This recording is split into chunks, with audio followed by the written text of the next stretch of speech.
ఏం తమ్ముళ్ళు హుషారుగా ఉన్నారా?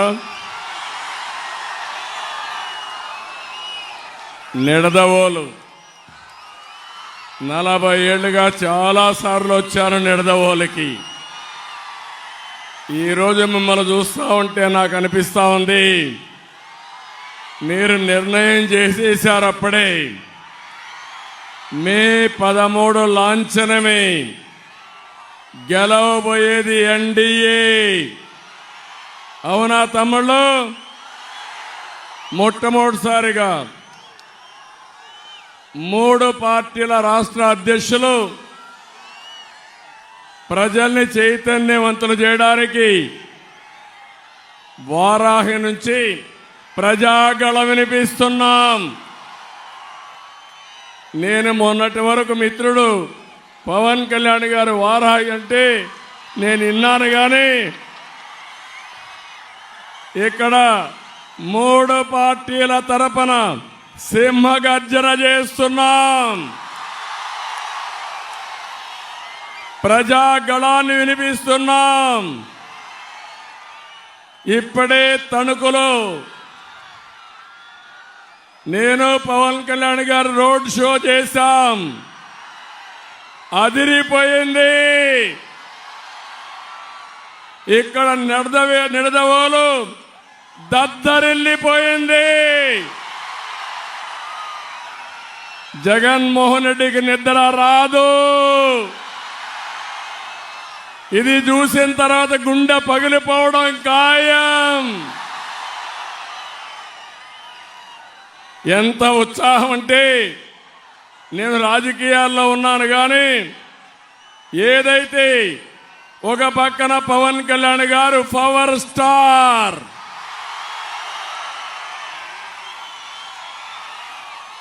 నిస్వార్థంగా మీకు సేవలు అందించడానికి వచ్చిన వ్యక్తి, అవునా కాదా అని అడుగుతున్నా. ఇంకో పక్కన నరేంద్ర మోడీ గారు భారతదేశాన్ని ప్రపంచ పటంలో అగ్రదేశంగా పెట్టే నాయకుడు. తెలుగుదేశం తరఫున నాకు 40 ఏళ్ల అనుభవం. తమ్ముళ్ళు, ఇవన్నీ కలిసిన తర్వాత జగన్మోహన్ రెడ్డి ఒక లెక్క అని మీకు తెలియజేస్తున్నా. నిలబడతాడా అని తెలియజేస్తున్నా. మిమ్మల్ని అడుగుతున్నా, నిలబడనిద్దామా అని మిమ్మల్ని అడుగుతున్నా.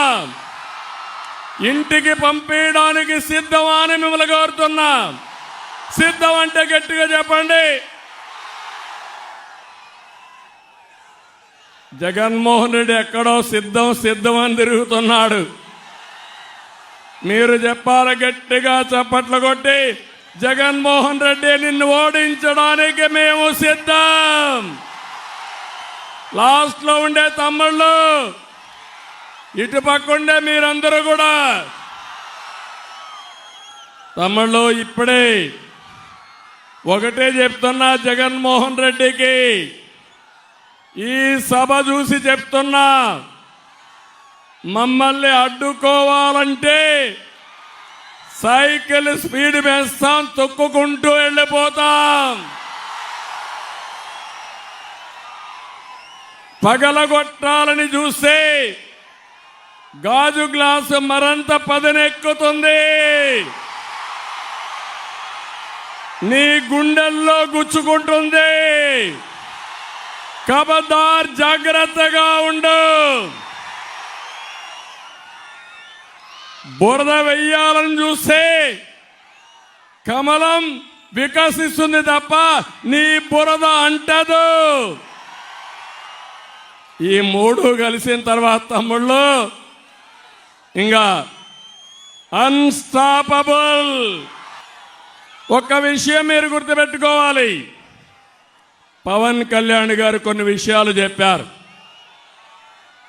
ఈ 3 పార్టీలు కలవడం మా కోసరం కాదు, మనందరి కోసం, ఈ రాష్ట్రం కోసం, ఈ పిల్లల భవిష్యత్తు కోసరం కలిశాం. అంతేకాకుండా 2014లో మేము కలిశాం. బీజేపీ తెలుగుదేశం కలిసి పోరాడాం. పవన్ కళ్యాణ్ గారు ఒకే మాట చెప్పాడు, నేను ఎన్డీఏకి మద్దతు ఇస్తానని బేషరతుగా మద్దతు ఇచ్చిన వ్యక్తి పవన్ కళ్యాణ్ గారు. ఆ రోజే మీరు చూస్తే వెస్ట్ గోదావరి జిల్లాలో 15కు 15 గెలిచాం. 3 పార్లమెంట్లో మనమే గెలిచాం. ఇప్పుడు మీ జోరు చూస్తా ఉంటే ఇది ఆగే పరిస్థితిలో లేదు. మా కాంబినేషన్ సూపర్ హిట్. అయితే ఇక్కడ ఒక విషయం గుర్తుపెట్టుకోవాలి. ఈరోజు ఏదో మేము అధికారం కోసమో ఇంకో దానికోసం మేము కలవలేదు.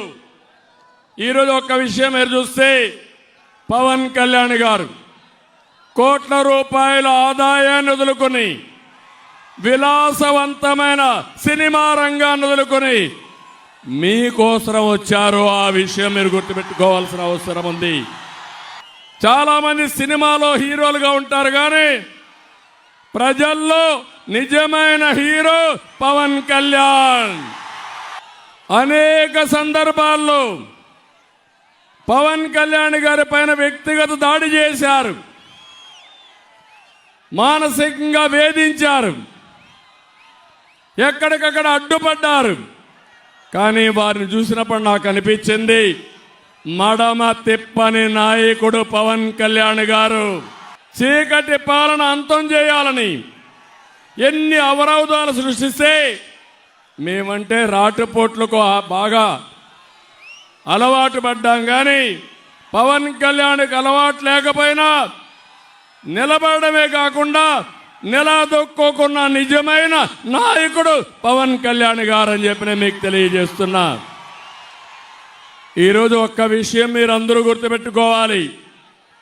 కొంతమంది మా ముగ్గురిని విమర్శిస్తున్నారు, నన్ను విమర్శిస్తున్నారు, పవన్ కళ్యాణ్ గారిని విమర్శిస్తున్నారు, బీజేపీ నాయకులైనటువంటి పురంధేశ్వర గారిని, నరేంద్ర మోడీ గారిని కూడా బీజేపీని విమర్శిస్తున్నారు. ఒక్క విషయం మీరు చూడండి, ఈరోజు మేము సీట్లు అడ్జస్ట్ చేసుకున్నప్పుడు నా జీవితంలో ఎప్పుడు కూడా ఇటువంటి రాలేదు. ఈ నిడదవోలో తెలుగుదేశం పార్టీ సింబల్ లేదు ప్రస్తుతం ఈ ఎలక్షన్లో. ఒక పక్కన బీజేపీ అభ్యర్థి పురంధేశ్వరి గారు ఇక్కడ ఎంపీగా నిలబడుతున్నారు, ఇంకో పక్క దుర్గేశం గారు ఎమ్మెల్యేగా నిలబడుతున్నారు. మొట్టమొదటిసారిగా తెలుగుదేశం పార్టీ 2 పార్టీలను సపోర్ట్ చేసే పరిస్థితికి వచ్చాం. ఈ పరిస్థితి నాకే కాదు, మిత్రుడు పవన్ కళ్యాణ్ గారికి కూడా వచ్చింది. ఇంకో పక్క బీజేపీ కూడా జాతీయ పార్టీగా ఉన్నా పోయినసారి కంటే తక్కువ సీట్లతో వాళ్ళు పోటీ చేసే పరిస్థితి వచ్చారు. మేము త్యాగాలు చేశాం రాష్ట్రం కోసం. మేమందరం కలిసి మీ ముందుకు వచ్చాం. మావి 3 జెండాలు, జెండాలు 3 అయినా అజెండా ఒకటే, అభివృద్ధి, సంక్షేమం, ప్రజాస్వామ్య పరిరక్షణే ధ్యేయంగా 3 జెండాలు కూడా మీ దగ్గరకు వచ్చాం. నిండు మనసుతో ఆశీర్వదించమని మరొక్కసారి మిమ్మల్ని అందరినీ కోరుతున్నా. ఇక్కడుండే 3 పార్టీల కార్యకర్తలు నేను ఒకటే చెప్తున్నాను, ఇక్కడ తెలుగుదేశం పార్టీ సింబల్ లేదని, సైకిల్ సింబల్ లేదని మీరు అధైర్యపడితే రాష్ట్రానికి నష్టం. ఇంకో నియోజకవర్గంలో జనసేన గ్లాస్ గుర్తు లేదని వాళ్ళు అధైర్యపడితే అక్కడ పార్టీకి నష్టం. ఇంకోది ఇక్కడ బీజేపీ వాళ్ళ పార్టీ సింబల్ లేదని వాళ్ళు కూడా అధైర్యపడితే ఈ అలయన్స్కే ఫ్రంట్కే నష్టం. నేను ఒకటే మిమ్మల్ని అందరినీ కోరుతున్నా, ఈ రాష్ట్రంలో ఉండే మీ అందరిపైన మనందరిపైన ఒక చారిత్రక బాధ్యత ఉంది. జగన్ చేసిన విధ్వంసానికి, చేసిన అప్పులకి, తప్పులకి ఇప్పుడు రాష్ట్రం ఒక వెంటిలేటర్ పైన ఉండే పరిస్థితి వచ్చింది. కొన ఊపిరిపై ఉన్న రాష్ట్రానికి ఎన్డీఏ ఒక ఆక్సిజన్ అయి బతికిస్తుంది. శక్తినిచ్చి కోలుకునే శక్తిని మనందరికి ఇచ్చే అవకాశం ఉంది. నేను ఒకటి హామీ ఇస్తున్నా, రాజధాని కట్టుకోవాలి, పోలవరంతో సహా అన్ని ప్రాజెక్టులు పూర్తి చేయాలి, ఇండస్ట్రియల్ కారిడార్లన్నీ అభివృద్ధి చేసుకోవాలి. ఇవన్నీ జరగాలంటే కేంద్ర ప్రభుత్వ సహకారం అవసరం. నరేంద్ర మోడీ గారి యొక్క సహకారం, ఆశీస్సులు ఈ రాష్ట్రానికి అవసరం. అప్పుడే ఇవి సాధ్యమవుతాయని చెప్పి నేను మీకు తెలియజేస్తున్నా. అందుకే గాడి తప్పిన పరిపాలనని ఘాట్లో పెట్టే శక్తి, యుక్తి ఈ ఎన్డీఏకుందని మరొకసారి మీ అందరికీ విజ్ఞప్తి చేస్తున్నా. అంతేకాకుండా ఈరోజు మీరు ఒక్కసారి చూస్తే నరేంద్ర మోడీ గారి నాయకత్వంలో 2047కి అంటే 100 సంవత్సరాల స్వాతంత్ర దిన సందర్భంగా భారతదేశం సూపర్ పవర్ గా తయారవుతుంది. అంటే నెంబర్ 1 గాని నెంబర్ 2 ఆర్థిక వ్యవస్థగా తయారవుతుంది. మా కోరిక ఒకటి, అందులో ఆంధ్రప్రదేశ్ వెనకబడిపోకుండా మనం కూడా ముందుకు పోవాల్సిన అవసరం ఉంది. ఈరోజు ఈ రాష్ట్రాన్ని కాపాడడానికి మీరందరూ కూడా ఆలోచించాల్సింది. నేను ఒకే ఒక విషయం మిమ్మల్ని కోరుతున్నా, జగన్మోహన్ రెడ్డి గొడ్డల వేటుకు బలిగానోళ్ళు ఎవరన్నా ఉన్నారా తమ్ముళ్ళు అని మిమ్మల్ని అడుగుతున్నా. రైతులు మిమ్మల్ని అడుగుతున్నా ఒక మాట, ఏ రైతైనా బాగున్నాడా అని మిమ్మల్ని అడుగుతున్నా. గిట్టుబాటు ధర వస్తా ఉందా అని మిమ్మల్ని అడుగుతున్నా. కాలువల్లో పూడికి తీశారా అని మిమ్మల్ని అడుగుతున్నా. వరదలు వస్తే సహాయం చేశారా అని మిమ్మల్ని అడుగుతున్నా. దేశంలోనే ఎక్కువ అప్పులు చేసిన రైతాంగం మన రాష్ట్రంలో ఉండడం, ఆత్మహత్యలు చేసుకోవడం చాలా దౌర్భాగ్యం. మా తమ్ముళ్ళు యువత ఉన్నారు ఇక్కడ. ఏం తమ్ముళ్ళు, ఉద్యోగాలు వచ్చాయా మీకు? వస్తాయని నమ్మకం ఉందా మీకు? డిఎస్సి పెట్టాడా మీకు? జాబ్ క్యాలెండర్ ఇచ్చాడా మీకు? మీరు రాజకీయం చేస్తే వదిలిపెట్టమని చెప్పాం.